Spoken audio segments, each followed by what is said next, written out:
ఈ విశ్వాసం మనం ఏం చేస్తుందంటే దేవుడికి ఇంకా దగ్గరగా చేస్తా ఉంది ఈ విశ్వాసం. అబ్రహాము మనం చూస్తాం, మన 22వ అధ్యాయంలో మాట చూస్తే దేవుడు పరిశోధించడం మొదలుపెట్టాడు అబ్రహాము. ఈరోజు నీనా జీవితంలో కూడా ఒక టెస్టింగ్ పీరియడ్ స్టార్ట్ చేశాడేమో దేవుడు. మనం గ్రహించుకోవాలి.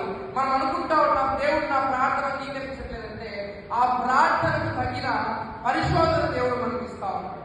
ఒక టెస్ట్ చేస్తాం. ఇంగ్లీష్ లో ఈ మాట చక్కగా టెస్ట్ అనే మాట రాయబడి, పరిశోధించడం అంటే ఇక్కడ టెస్ట్ అనే మాట రాయబడమాట.